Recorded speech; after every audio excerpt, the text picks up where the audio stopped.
Ok, les voy a dar una advertencia, es un poco largo este capítulo, no sé si vamos a poder terminarlo todo, pero vamos a intentar. Ok, comenzamos con versículo, ahí están, Hebreos, a ver si me pueden ajustar. Ok, Hebreos 7, versículo 1. Porque este Melquisedec, rey de Salem, sacerdote del Dios Altísimo, que salió a recibir a Abraham, que volvía de la derrota de los reyes, y le bendijo. Ok, ¿pueden subir el micrófono de Luis, por favor? Entonces aquí introduce Melquisedec, rey de Salem, pero luego menciona que volvió a Abraham de una derrota de reyes. Esto no es nuestro texto, pero sí quiero darles un poco de contexto de qué se refiere, porque creo que también sí es algo poco importante entender el papel de Melquisedec. Entonces aquí lo que él se refiere es lo que se encuentra en Génesis capítulo 14. Pueden abrir ahí y ahorita vamos a leerlo. Entonces, ¿qué sucedió en Génesis capítulo 14? Déjame explicarte muy fácil, muy breve, qué es lo que sucedió en este capítulo. Hubo una alianza de varios reinos. Todos estaban de acuerdo, o sea, que tenían su reino, pero había paz. Pero entre todos los reinos había uno que podemos decir que tenía el control. Y eso fue el rey de Elam.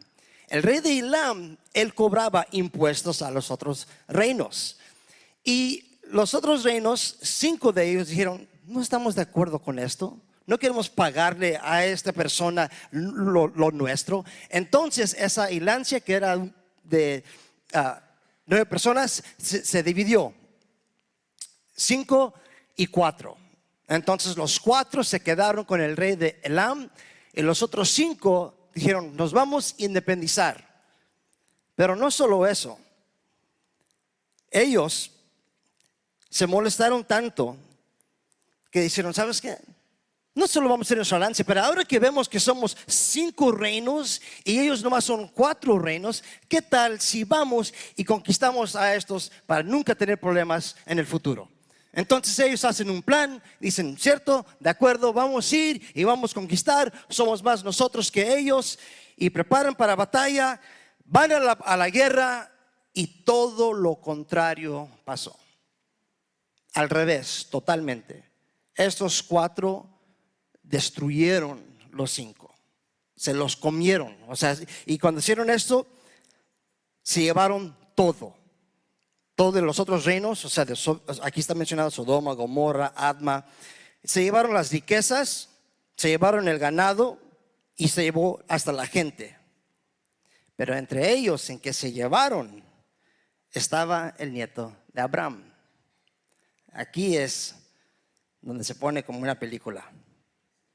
En escuchar, Abraham es alguien, podemos decir, neutral. Él tiene su familia, sus riquezas. Él no tiene un reino, él no es un rey, y él está haciendo lo suyo. Pero luego escucha, oye, ¿oíste que se llevaron tu nieto? Y ahora es cuando Abraham se prepara para la guerra. Ahora se pone muy serio la cosa. Y me encanta, la verdad que me gusta esta imagen, porque la verdad así llegó a Abraham. Cuando él fue, él estaba determinado. Entonces, él junta a sus 318 soldados de su casa, se junta con los otros reyes que han fracasado y van y derrotan el enemigo. Los destruyen. Recuerdan, estos fueron los que ganaron los 5, pero ya cuando incluye a Abraham, no tenían chance. Y me encanta eso, porque eso siempre es la lógica de Dios. Nosotros siempre decimos 5 siempre es mejor que 4. Y el Señor siempre nos demuestra, no. Tú dame lo poco y yo voy a hacer muchísimo. Y por eso la vida nos frustra. Porque en nuestra mente 5 siempre es mejor que 4. O sea, mi vida debe de ser así porque eso es mejor que esto. Pero esto, lo que el Señor tiene, va a ser mucho mejor de lo que tú piensas. Bueno, rescata a su nieto y los otros reyes desean honrar a Abraham, y aquí es donde se presenta Melquisedec. Aquí ahora vamos a entender un poco de la historia de Melquisedec. Ahora sí, Génesis 14, 17 hasta 20. Cuando volvía de la derrota de Kedorlaomer y de los reyes que con él estaban, salió el rey de Sodoma a recibirlo al valle de Sabe, que es el valle del rey. Entonces Melquisedec, rey de Salem y sacerdote del Dios Altísimo, sacó pan y vino y le dijo y le bendijo, diciendo: Bendito sea Abraham del Dios Altísimo, creador de los cielos y de la tierra, y bendito sea el Dios Altísimo, que entregó tus enemigos en tu mano, y le dio a Abraham los diezmos de todo. Aquí hay mucho. Aquí vemos que se presenta Melquisedec, primera vez. La verdad no hay mucho que menciona de él. La pregunta es, ¿quién es Melquisedec? La verdad que muchos hablan de él sin realmente saber su función. Yo lo he escuchado muchas veces en el pasado. Lo citan y lo dicen, pero en realidad yo creo que muchos no entienden el papel que tiene Melquisedec. Ahora, tenemos que ser honestos, no hay mucho que sabemos de él. Estamos muy limitados. Solo lo menciona en 3 lugares. Uno aquí en Génesis, uno en los Salmos, bien corto, repitiendo casi lo mismo, y luego en Hebreos. Solo en esos 3 lugares, y casi todo habla de la misma cosa, no hay más detalles. Entonces, ¿qué es lo que sí sabemos de él? Nos tenemos que basar no en lo que no sabemos, sino sí es lo que podemos confiar. Para iniciar, sabemos que los judíos lo estiman como gran sacerdote. Eso es un hecho. Es parte de la historia de los judíos. Reconocen que era un sacerdote de Dios, bendijo a Abraham. Entonces dicen: wow, como Melquisedec no hay otro. Ahora, ¿se recuerdan qué es el contexto de todo Hebreos? Cristo es superior. Siempre que está mencionando a aquellos que los judíos dicen: no, nadie puede ser como esta persona, luego Dios dice: oh sí, yo tengo a alguien mucho mejor. Y ya nos mencionó que Cristo es mejor que Moisés, superior a Moisés, superior a los ángeles, superior al sumo sacerdote de ese tiempo, superior al Shabbat, superior a Abraham, y ahora superior a los sacerdotes del tribu de Leví y Aarón, porque ahí es donde vienen los sacerdotes. Para ser un sacerdote en ese tiempo tienes que ser nacido del tribu de Leví o familia de Aarón. Hay un detalle: Cristo no es de esos tribus. Cristo llegó de otro tribu. ¿Alguien sabe? El tribu de Judá, el tribu del rey David. Entonces, si Cristo lo menciona muchas veces, es nuestro sacerdote, anda como que cambiando las cosas aquí entonces, porque sabemos que los sacerdotes solo pueden llegar de estos tribus o de estas familias. Entonces, lo que sí sabemos es, por ser del tribu de Judá, eso permite que Cristo sea verdaderamente rey. O sea, eso dice: Cristo es verificado, válido, rey, descendencia del rey David. Por supuesto, podemos confiar que eso sí es cierto. Y ahora aquí es donde Melquisedec tiene su propósito principal. Mira Hebreos 5, 9, 10.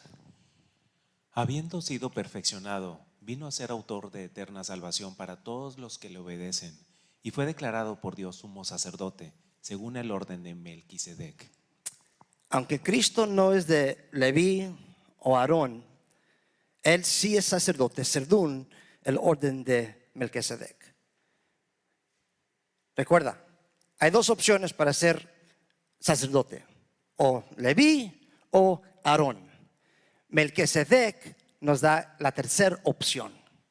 Aquí el Señor ya preparó hace mucho tiempo, antes que la ley, un sacerdocio que uno puede decir: yo vengo de ese sacerdocio y yo soy legítimamente sacerdote. Aquí es la gran diferencia en que tenías que pertenecer a alguna familia o ser directamente llamado por Dios, porque Melquisedec no tenía que pertenecer a aquellas familias, bueno, ni siquiera existieron en ese tiempo, y fue ordenado directamente por Dios. Igual que Cristo, no pertenecía al tribu de Leví o familia de Aarón, pero fue elegido por Dios. Algo muy interesante: la ley no permite que un rey también sea sacerdote. El Señor quería hacerlo muy claro. Mira, los sacerdotes pertenecen a las cosas de Dios, el gobierno, la rey, al pueblo en general. Esas dos siempre van a ser separadas. No quiero que se mezclen. Y es bueno, porque nosotros sí queremos una división entre el Estado y la iglesia. Porque nosotros no queremos que el Estado ande metiendo sus manos en la iglesia. Entonces el Señor quiere lo mismo. Sin embargo, Melquisedec sí es un sacerdote, y el versículo dice que también es un rey. Oye, entonces, ¿es desobediente? Mira lo que dice Génesis 14:18. Entonces Melquisedec, rey de Salem y sacerdote del Dios Altísimo. Pastor, acabas de decir ahorita mismo que un sacerdote no puede ser rey. Entonces Melquisedec claramente, obviamente, él está siendo desobediente. No está siendo desobediente. O sea, Dios permite desobedecer en ciertos lugares. No, aquí Melquisedec no está desobedeciendo nada. ¿Por qué? Porque Moisés ni siquiera ha vivido ese tiempo. La ley todavía no existía. Si la ley ya estuviera establecido y fuera rey y sacerdote, entonces tenemos problema. Pero aquí todavía no existe, y Romanos nos dice: donde no hay ley, tampoco hay transgresión. Es muy claro. Donde no hay ley, pues ¿cómo puede ser cobrado por algo o castigado por algo que todavía no existe? Bueno, el punto es, él es el rey de Salem. Y para los que no saben, Salem es Jerusalén. Aquí tenemos rey de Jerusalén.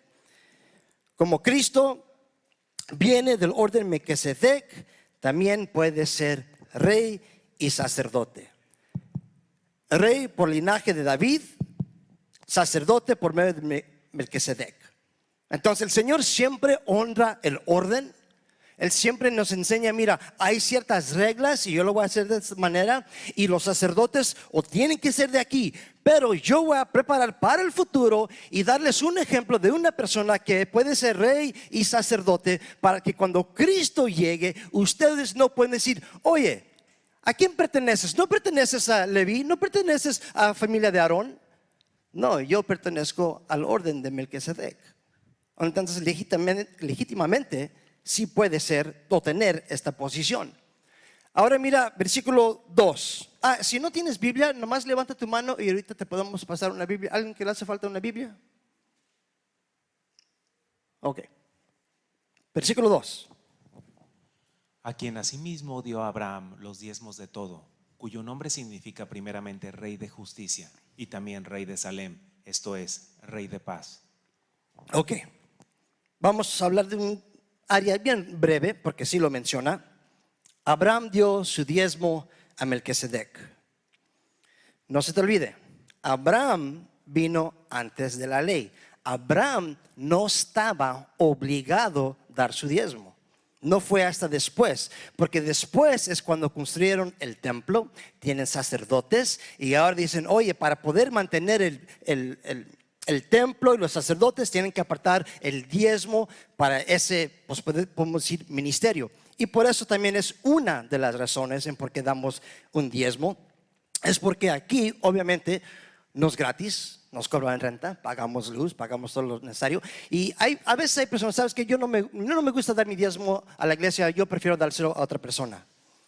Yo puedo entender que hay necesidades y el Señor sí nos pone en nuestro corazón a ayudar a los de afuera, pero ¿qué tal si todos tuviéramos esa mentalidad?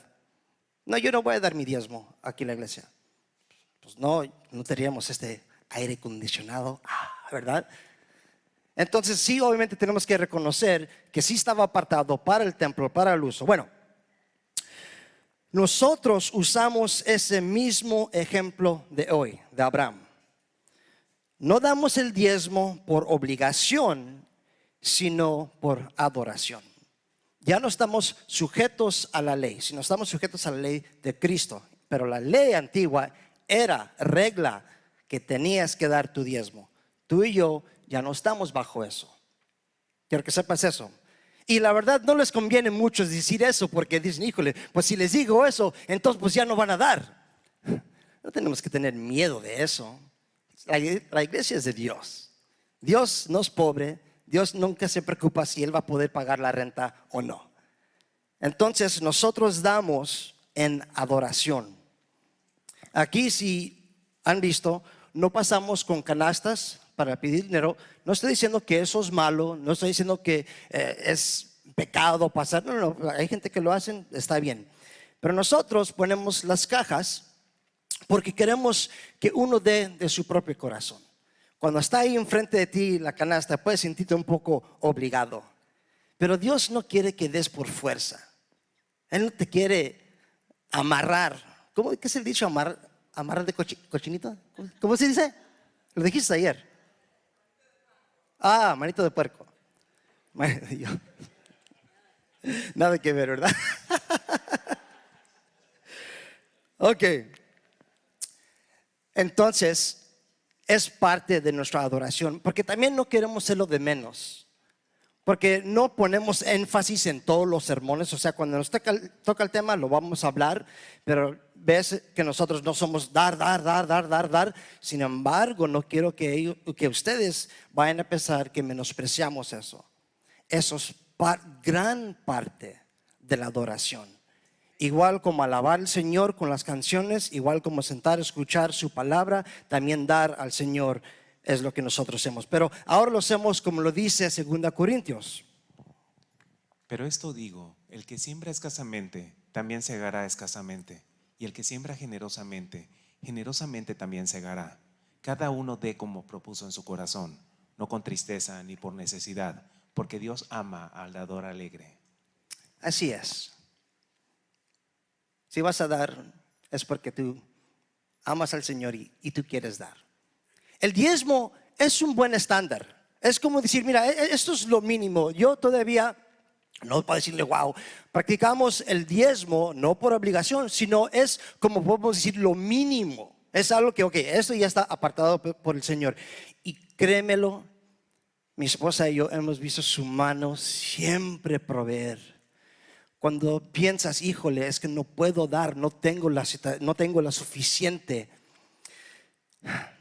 es otra vez pensar que 5 es siempre mejor que 4. Nuestra lógica dice, yo no puedo.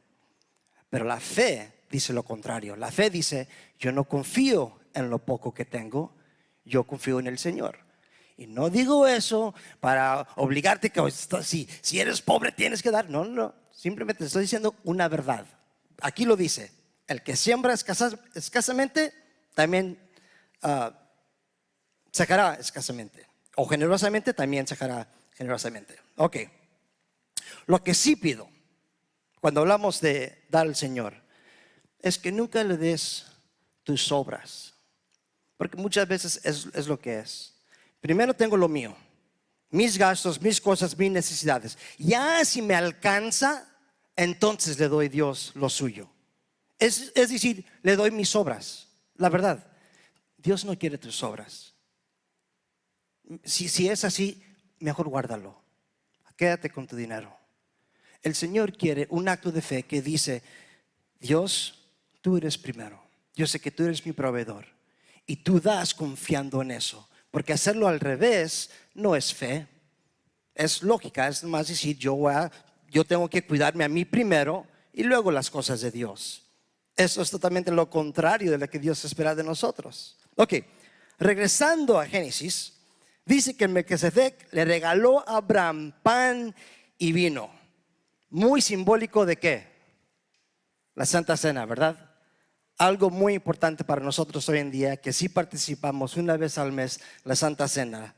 Sabemos que la Santa Cena representa el sufrimiento y muerte de Cristo Jesús. El sufrimiento, el quebranto de su cuerpo y la sangre derramada para su muerte.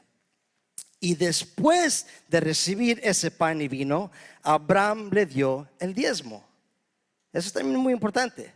No antes, sino después. Porque eso no se puede comprar. Yo estoy convencido que está demostrando que la salvación no es algo que puedes ganar por obras. La salvación no se puede obviamente comprar con cuántas obras uno puede hacer. Melquisedec le vendió pan y vino. Dijo, oye Abraham, primero necesito que me hagan un favor. Primero haz esto, eso y luego te voy a dar eso. No, no, no. Se lo regaló. Cuando llegó Abraham, antes de cualquier cosa, te lo regalo. Si él tenía que pagar, ya no es un regalo. Romanos 4:4. Ahora bien, el que trabaja, el salario no se le cuenta como favor, sino como deuda. Si tú tienes que ganar tu salvación, entonces ya no es un regalo, sino una deuda. Pero sabemos que la salvación es un regalo de Dios. Tú no puedes ser suficiente obras para ganártelo. Y esas son las buenas nuevas. Porque hay muchos que dicen, yo no puedo ser salvo. Yo me conozco. Yo sé que no puedo ser lo suficiente para poder ganar el favor de Dios. Es cierto, no puedes, yo no puedo. Nadie puede ser lo suficiente. Y por eso confiamos en Cristo Jesús, que Él lo hizo por nosotros. Esa obra Él la hizo. Religión, siempre lo digo, es lo que el hombre hace por Dios. Relación es lo que Dios hizo por el hombre. Y Él hizo esa obra en Cristo Jesús, cumplió con la ley por nosotros, diciendo, mira, esta gente no lo pueden hacer, yo lo voy a hacer en su lugar. Cumple con la ley, pero también recibe todo el castigo de nuestro pecado. Entonces, después de recibir pan y vino, Abraham le dio el diezmo.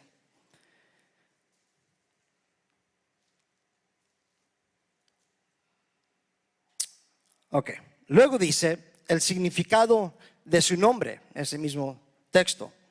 Melquisedec significa rey de justicia y rey de paz. Siempre en ese orden. Nunca es paz y luego la justicia. Porque sin la justicia de Dios no hay paz con Dios. Tú no puedes tener una buena relación si todavía no hay justicia. O sea, si hay algo mal, si hay pecado, si hay división, ¿cómo puedes tener paz con alguien? No, primero se tiene que arreglar ese trato. Tenemos que acomodar esta cosa que tenemos molestándonos. Ya que se acomoda, podemos tener paz.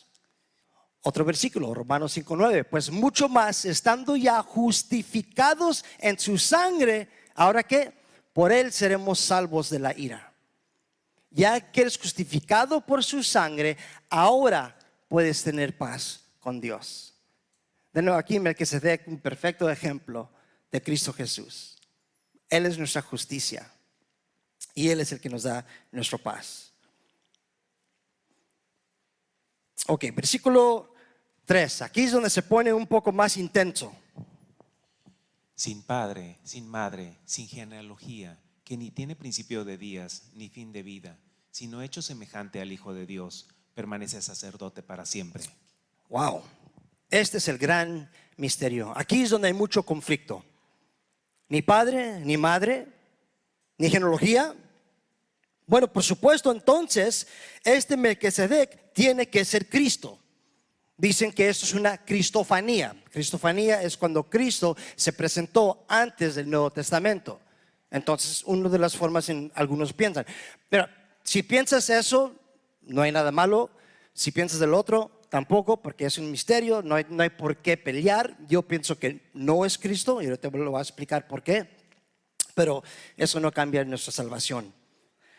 Hay un detalle muy importante. No está diciendo que no tuvo padre, madre, genealogía o que murió. El texto donde dice sin padre usa la palabra apator. Y apator, ¿sabes lo que significa? Literalmente, paternidad no registrada. Eso es lo que es literalmente. Simplemente el autor está diciendo, no sabemos quién es su padre o madre. No están registrados. Y es por eso yo estoy convencido que simplemente es un hombre como los otros hombres, porque nomás está diciendo que, ¿sabes qué? Esto no fue mencionado, sino si fuera sin padre y madre, literalmente, pues ya cambia todas las cosas, ¿verdad? Por supuesto. Entonces, literalmente está diciendo que no saben quién es su padre, su madre, no sabemos su genealogía, nadie sabe cuándo nació y todo eso. No está documentado. Y en las escrituras, las genealogías están por todos lados. Los encuentras muy largos. Pero también no podemos ignorar ciertos detalles. para aquellos que tal vez dicen, pues yo todavía creo que es Cristo, yo también puedo entender por ciertas cosas a alguien pensar eso. Mira Juan 8:56. Abraham vuestro padre se gozó de que había de ver mi día y lo vio y se gozó. ¿Quién está hablando aquí en este texto? ¿Alguien sabe? Cristo está hablando. Él está diciendo que Abraham se gozó en verlo. ¿Cómo es que Abraham vio a Cristo? Ahí es donde sí es un misterio. Es un poco raro que diga eso, pero tenemos que tener que sí un poco de dilema, porque se puede aplicar de varias diferentes formas. Puede ser literal, que Abraham sí vio a Cristo en ese tiempo, puede ser por medio de Melquisedec. Puede ser que lo vio con los ojos de fe, que no viendo exactamente físicamente, pero él vio el plan de Dios o la salvación de Cristo Jesús, o después de su muerte desde el cielo. O sea, Abraham ya vio eso, pero ya después de todo. Pero hay otro detalle que no podemos ignorar. El mismo versículo, si regresa al versículo 3, dice, hecho semejante al Hijo de Dios. Cristo es el Hijo de Dios. Hay una gran diferencia en esto. Y por eso yo creo que pesa un poco más las razones que Él fue un sacerdote real que literalmente Cristo Jesús. Sin embargo, no vamos a pelear sobre esas cosas. Yo puedo entender los dos lados perfectamente. ¿Ok? ¿Estamos bien? Ok. Ahora vamos a leer versículo 4 hasta 10. Considerad pues cuán grande era este a quien aún Abraham el patriarca dio diezmos del botín. Ciertamente los que de entre los hijos de Leví reciben el sacerdocio tienen mandamiento de tomar del pueblo los diezmos según la ley, es decir, de sus hermanos, aunque estos también hayan salido de los lomos de Abraham. Pero aquel cuya genealogía no es contada de entre ellos, tomó de Abraham los diezmos y bendijo al que tenía las promesas. Y sin discusión alguna, el menor es bendecido por el mayor. Y aquí ciertamente reciben los diezmos hombres mortales, pero allí uno de quien se da testimonio de que vive, y por decirlo así, en Abraham pagó el diezmo también Leví, que recibe los diezmos, porque aún estaba en los lomos de su padre cuando Melquisedec le salió al encuentro. Ok. Leímos todo ese texto porque es un contexto, es un pedazo que está repitiendo básicamente lo mismo. El autor está confirmando que Melquisedec recibió el diezmo igual que los sacerdotes. Aquí nomás está diciendo, oye, ustedes tienen que reconocer que Melquisedec sí fue legítimamente un sacerdote y recibió lo que le pertenece a los sacerdotes. No más que en el caso de Melquisedec, él recibió los diezmos, aquí lo que está diciendo, hasta de los sacerdotes.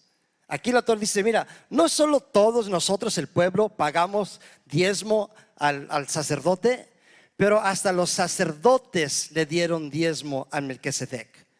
O sea, él es superior todavía que ellos. Es decir, que Melquisedec sí es una persona muy pesada. El sacerdocio de Leví y Aarón era temporal, porque ya llegó el mero sumo sacerdote con el mejor sacrificio, Cristo Jesús. Eso es obvio. Tristemente, los judíos hoy en día todavía están buscando descendencia de Leví. Literalmente, están buscando la descendencia de Leví. ¿Por qué? Porque ellos quieren restablecer el templo. ¿Con qué fin? Para poner sacrificios otra vez. Digo tristemente porque ellos prefieren el sacrificio de un animal que el sacrificio de Cristo Jesús. Wow. Por eso tenemos que orar por ellos, que el Señor pueda abrir sus ojos y vean que ya el mejor sacrificio se hizo en Cristo Jesús. De nuevo, lo que es dar esos animales es obras. Es decir, mientras que yo hago todas esas obras, entonces yo puedo estar bien con Dios. Ellos prefieren entonces el sistema antiguo. Ese sistema ya se terminó. Versículo 11 y 12. Sí, pues la perfección fuera por el sacerdocio levítico, porque bajo él recibió el pueblo la ley. ¿Qué necesidad habría aún de que se levantase otro sacerdote según el orden de Melquisedec y que no fuese llamado según el orden de Aarón? Porque cambiado el sacerdocio, necesario es que haya también cambio de ley. Ok, básicamente lo que está diciendo es que hubo un cambio en el sacerdocio. Es porque obviamente el sistema antiguo no funcionaba lo suficiente para salvar. Está diciendo, mira, obvio, ya entrando Cristo, algo cambió, algo es diferente. Y por supuesto que sí, porque tenemos algo que Cristo dice que nos da la impresión que las cosas han cambiado.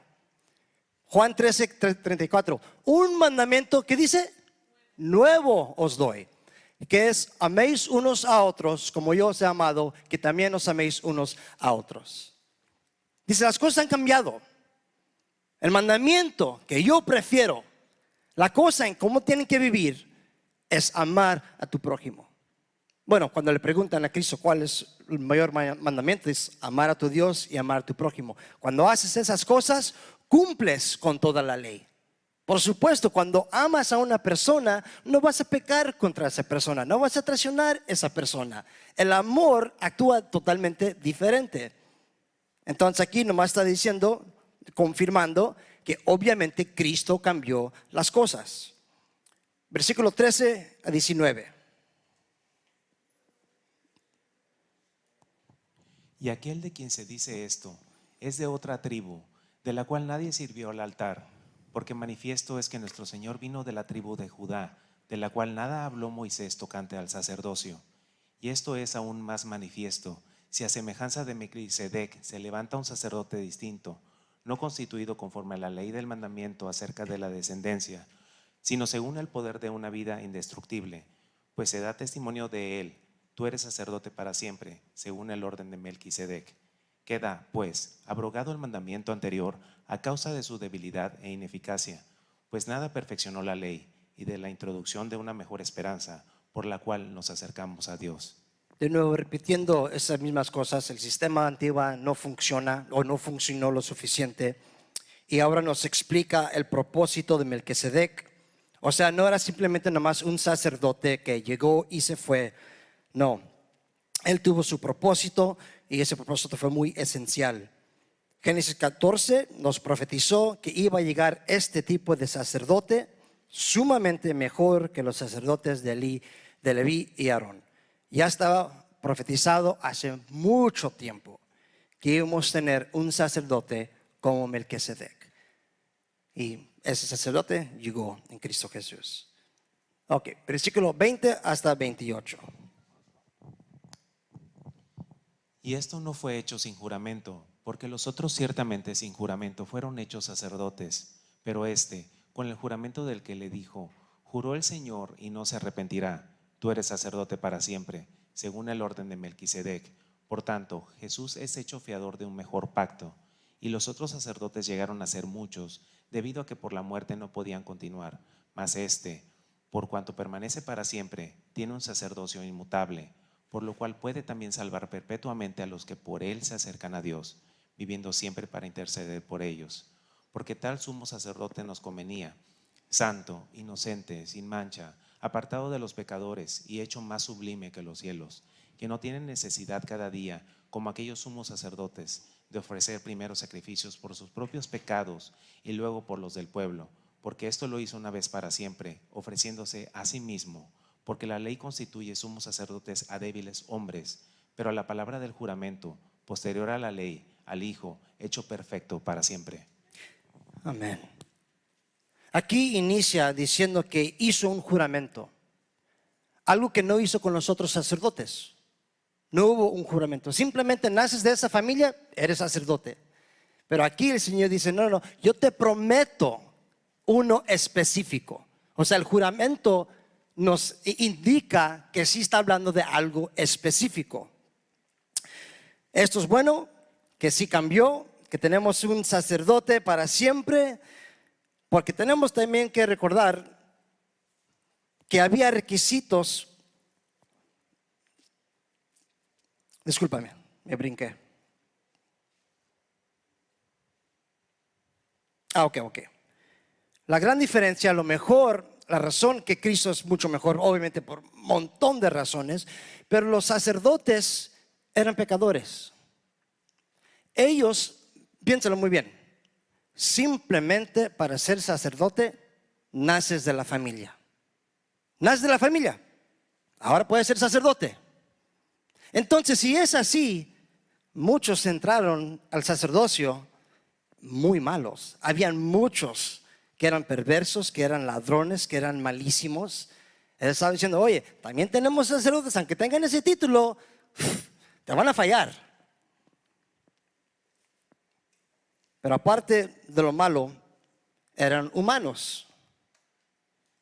Y los humanos son pecadores. Los humanos se cansan, se nos olvida, tienen preferencias. Hay ciertas condiciones. Imagínate tener un sacerdote que se le olvida todo. Qué triste sería eso. En el Antiguo Testamento, tu sacrificio dependía de la condición del sacerdote. Imagínate eso. Mi sacrificio que yo voy a entregar depende si mi sacerdote está bien con Dios o no. Imagínate eso, porque si no está bien con Dios, ese sacrificio no fue aceptado. El Señor dice, no, no puedo, algo está mal. Y por eso dice que los sacerdotes, hasta ellos tenían que ofrecer sacrificios porque ellos eran pecadores. Ahora está diciendo, tú no tienes un sacerdote que depende de que si se portó bien o si se portó mal. Tú ya sabes que tu nuevo sacerdote siempre te va a recibir, siempre te va a escuchar, siempre va a llevar tu petición directamente al Padre. Nada lo impide. Amén. Y encima de todo eso, Él puede entrar al lugar santísimo. No nomás un día al año. Tu sacerdote entra al lugar santísimo. Bueno, vive en el lugar santísimo. Y tus oraciones llegan directo. Y no solo tenemos uno que no se olvida, no se cansa. Y no solo que está en el lugar santísimo. Sobre todo eso, tenemos un sacerdote que te ama. Esta es una gran diferencia. El sacerdote de ese tiempo, ellos tenían su trabajo. No era algo personal. Mira, tú entregas tu sacrificio y sé tu nombre, no te conozco. A lo mejor conocían a algunos, pero con una multitud de gente, pues por supuesto no van a conocer a todos. Entonces no había como esa relación. Y el sacerdote podemos decir que era como neutral. Pero ahora, nuestro sacerdote dice, yo conozco tu nombre. Yo sé quién eres. Me encanta eso. Nos puede asustar porque si Él sabe todo, uy, uy, uy. Pero lo bueno es que Él pagó por eso. Y hoy, si no lo has recibido, tú puedes recibirlo como tu sacerdote y salvador. Ya para de buscarlo en otra persona, hasta en tu pastor. Algunos piensan que tal vez mi pastor me puede salvar de esto, mi pastor me puede limitado. O tal vez a lo mejor andas siendo eres tu propio sumo sacerdote. Es lo que también muchos hacen. No, yo no necesito eso, yo lo voy a hacer de mi manera. Pues tu manera no va a funcionar. ¿Qué tal si nos cerramos los ojos, inclinamos nuestro rostro? Si estás aquí esta mañana y no tienes Cristo como tu sacerdote y deseas recibirlo ahorita mismo como tu Salvador, pido que en este momento levantes tu mano. Amén. ¿Alguien más? Gloria a Dios. Señor, gracias por este mensaje que es tan obvio y claro que Cristo es mejor que cualquier religión, cualquier ley, cualquier persona. No necesitamos ninguna otra cosa más que tú. Pido por esas almas que te reciben, que tú, Señor, les ministres, que tú les haces conocer tu gran misericordia. Y para nosotros, Señor, que ya te conocemos, que podemos seguir disfrutando de esta relación. Que no dudemos si podemos llegar ante ti o no. No tener miedo si podemos presentar nuestra oración o no. Gracias por Cristo Jesús. Señor, también sigamos esta adoración con nuestros diezmos y ofrendas. Que cada uno dé como su corazón propuso, Señor. Y que podamos dar con alegría. Te damos gracias. Te damos toda la gloria. En el nombre de Cristo Jesús. Amén. Amén, familia. Vamos a alabar al Señor.